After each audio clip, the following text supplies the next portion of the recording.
Hello friends, welcome back to my channel. तो friends, आज की जो वीडियो है, इस वीडियो में हम बिहार स्पेशल के पीवाईक्यू क्वेश्चन देखेंगे। जी हाँ दोस्तों, जो आपका बीपीएससी टीआरई 1 में, टीआरई 2 में और टीआरई 3 जो आपका पेपर कैंसिल हो गया, उसमें जो आपके बिहार स्पेशल के प्रश्न आए थे, उन सभी प्रश्नों को इस वीडियो में देखेंगे।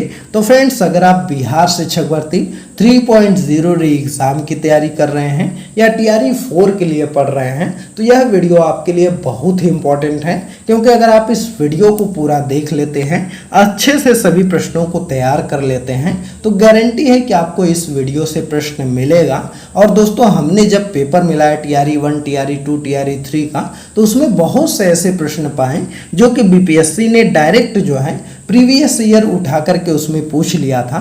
तो इसलिए आपको यह वीडियो देखना बहुत ही ज़रूरी है।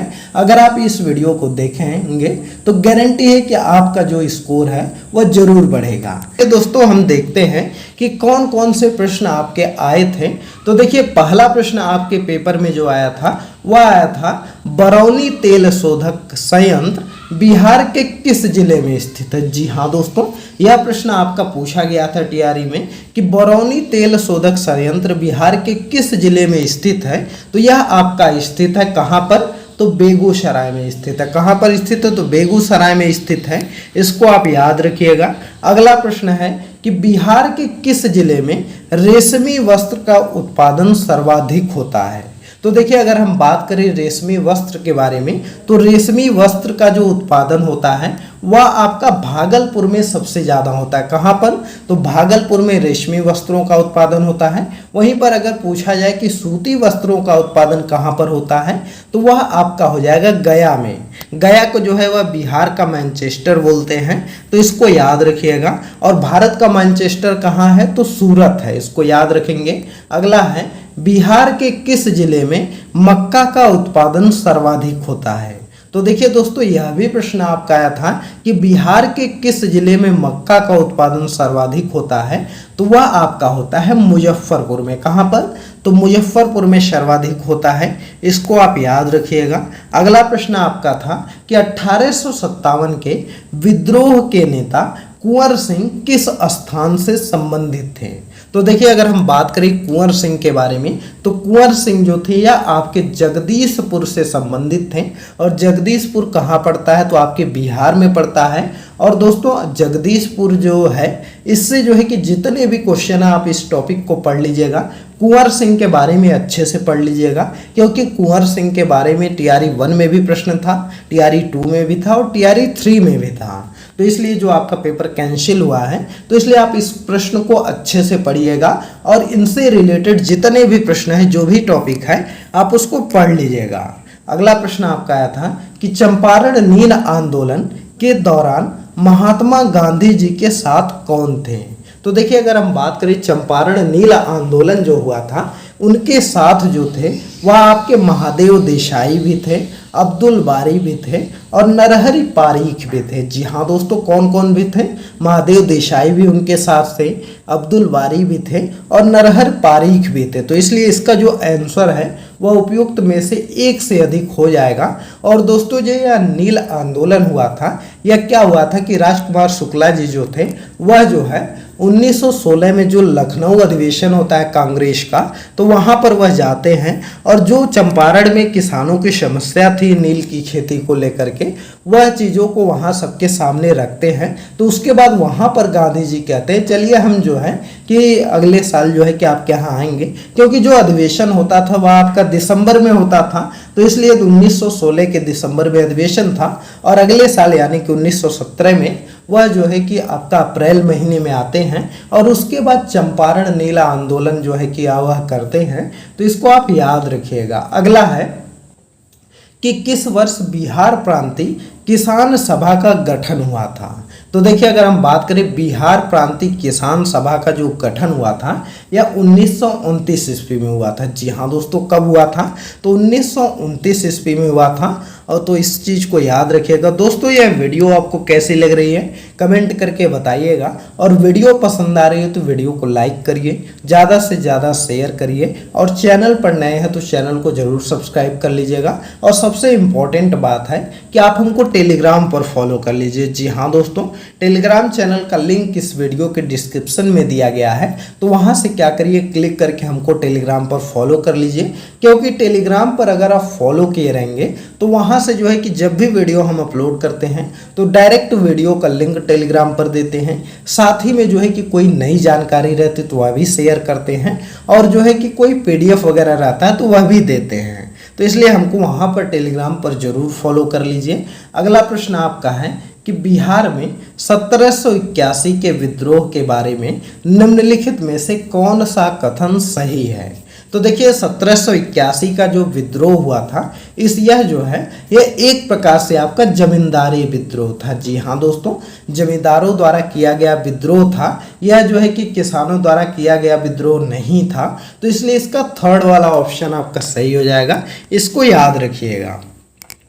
अगला प्रश्न आपका है कि बिहार उद्योग विभाग द्वारा औद्योगिक विकास रैंकिंग 2022 में किस जिले ने सर्वोच्च स्थान प्राप्त किया है। तो देखिए अगर हम बात करें तो औद्योगिक विकास रैंकिंग 2022 में जो है वह आपका जो सर्वोच्च स्थान प्राप्त करने वाला है वह आपका सीवान था। जी हाँ दोस्तों, सीवान ने सर्वोच्च स्थान प्राप्त किया था, और उसके बाद आपका पटना था दूसरे नंबर पर, तो इसको याद रखिएगा।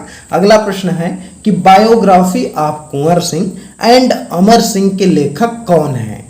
तो बायोग्राफी आप कुंवर सिंह एंड अमर सिंह के लेखक की बात करें तो इसके लेखक आपके कालीकिंकर दत्त हैं। जी हाँ दोस्तों, कालीकिंकर दत्त हैं, तो इस चीज़ को आप याद रखिएगा। और दोस्तों आपको बता दें कि अगर आप जो है कि बिहार स्पेशल तैयार करना चाहते हैं तो हमने जो है कि वीडियो बहुत सारी बिहार स्पेशल के अपलोड किए हैं। हमारे चैनल पर आपको वीडियो का जो है प्लेलिस्ट मिल जाएगा, तो वहाँ पर जाकर के आप सभी वीडियोस को देख जाइए। और अगर आप उतने जितने हमने करवाया है वीडियो में प्रश्नों को, उतने प्रश्न अगर आप बिहार स्पेशल से कर लेते हैं तो गारंटी है कि एक भी प्रश्न आपका इधर उधर नहीं छूटेगा।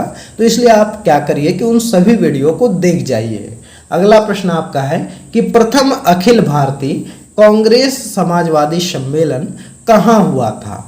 तो देखिए अगर हम बात करें प्रथम अखिल भारतीय कांग्रेस समाजवादी सम्मेलन जो है यह आपका हुआ था पटना में। जी हाँ दोस्तों, कहाँ पर हुआ था, तो यह आपका पटना में हुआ था, इसको याद रखिएगा।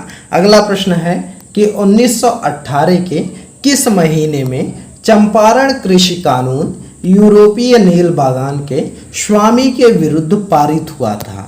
तो देखिए अगर हम बात करें 1918 का जो है चंपारण कृषि कानून जो पारित हुआ था यह मार्च के महीने में हुआ था। कब हुआ था, तो यह 4 मार्च को पारित हुआ था, और इस ऑप्शन में दिया नहीं गया है, तो इसलिए 5th वाला ऑप्शन आपका सही हो जाएगा कि उपयुक्त में से एक कोई नहीं। तो इसको आप याद रखिएगा। अगला प्रश्न हम लोग देख लेते हैं। अगले प्रश्न की अगर हम बात करें तो अगला प्रश्न आपका है कि बिहार किस जनजाति ने कांग्रेस के गया अधिवेशन में भाग लिया था।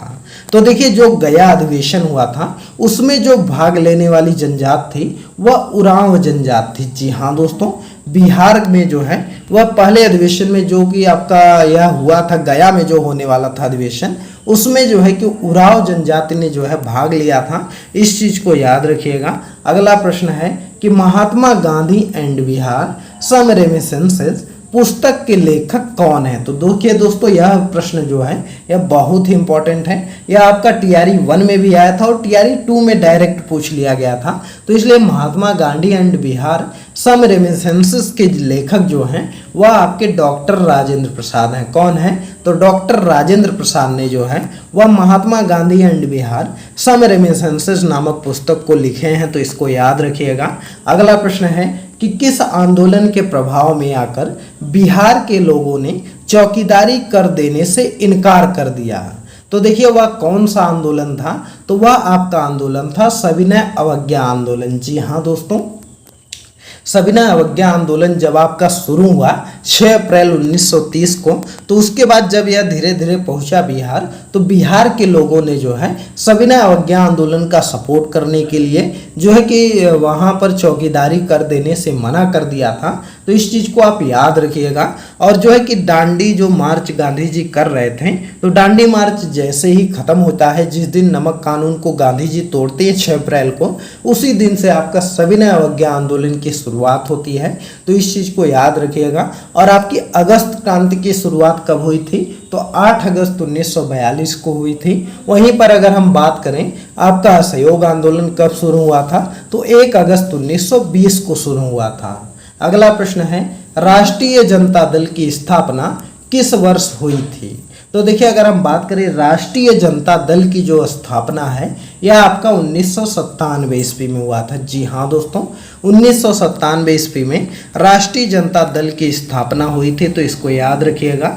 अगला प्रश्न आया था कि बिहार औद्योगिक निवेश प्रोत्साहन नीति 2022 के अनुसार पेटेंट शुल्क की कितनी राशि तक अनुदान दिया जाएगा? तो देखिए, अगर बिहार औद्योगिक निवेश नीति जो है वह 2022 के अनुसार अगर हम बात करें तो जो है वह आपका 10 लाख का अनुदान दिया जाएगा। कितना? तो 10 लाख का जो है कि अनुदान दिया जाएगा। यह आपका करंट का प्रश्न था। अगला है, पटना जिले के अंतर्गत कितने विधानसभा निर्वाचन क्षेत्र हैं? जी हाँ दोस्तों, अगर पूछता है कि पटना जिले के अंतर्गत कितने जो है कि विधानसभा निर्वाचन क्षेत्र हैं, तो वह आपके 14 हैं। इसको याद रखिएगा। अगर आपसे पूछ लेता है कि जो आपका बिहार है उसमें कितने जो है कि लोकसभा की सीटें हैं, तो लोकसभा की आपका कितनी सीटें हैं? तो 40 सीटें हैं। विधानसभा की कितनी सीटें हैं? तो 243 सीटें हैं। और राज्यसभा की कितनी सीटें हैं? तो 16 सीटें हैं। तो इन चीज़ों को आप याद रखिएगा। अब की बार जो है कि इलेक्शन से आपके प्रश्न जरूर आएंगे, तो इसलिए आप इसको पढ़ लीजिएगा। अगला है, बिहार के किस जिले में धान का उत्पादन सर्वाधिक होता है? तो बिहार के अगर हम बात करें तो धान का उत्पादन आपका रोहतास में सबसे ज़्यादा होता है। इस चीज़ को याद रखेंगे। रोहतास में सबसे ज़्यादा धान का उत्पादन होता है और गेहूं का भी होता है। तो अगला ही प्रश्न आ गया था कि बिहार के किस जिले में गेहूं का उत्पादन सर्वाधिक होता है? तो बिहार का जो जिला है वह आपका रोहतास हो जाएगा। रोहतास में गेहूं का उत्पादन सर्वाधिक होता है। अगला प्रश्न है कि बिहार के किस जिले में चीनी का उत्पादन सर्वाधिक होता है? जी हाँ दोस्तों, पूछा गया है कि बिहार के किस जिले में चीनी का उत्पादन सर्वाधिक होता है, तो वह आपका हो जाएगा पश्चिमी चंपारण। जी हाँ दोस्तों, सबसे ज़्यादा जो गन्ने की पैदावार होती है यह पश्चिमी चंपारण में होती है, उसके बाद पूर्वी चंपारण में होती है। तो इसको याद रखिएगा। क्या हो जाएगा? ऑप्शन नंबर सी आपका सही हो जाएगा। अगला प्रश्न आपका आया था कि पटना कॉलेज कब स्थापित हुआ?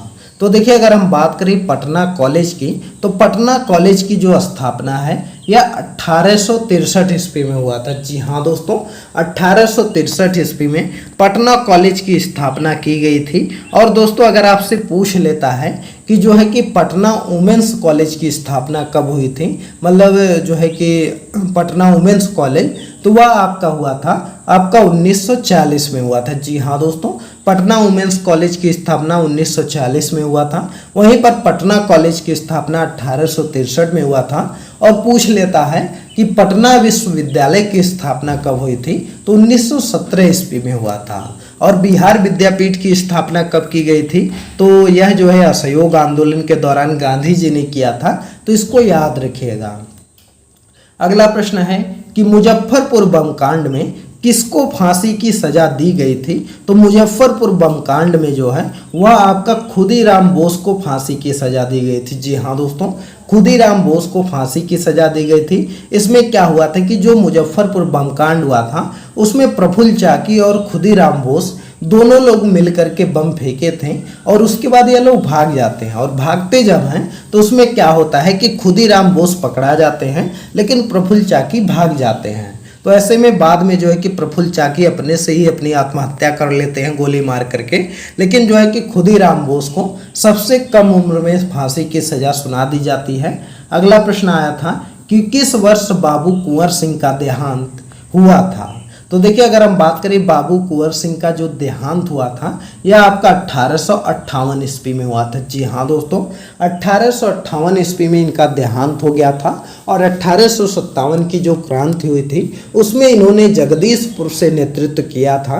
तो इस चीज़ को याद रखेंगे। लखनऊ से 1857 की क्रांति को में लखनऊ से कौन नेतृत्व की थी? तो बेगम हजरत महल ने किया था। इस चीज़ को याद रखेंगे।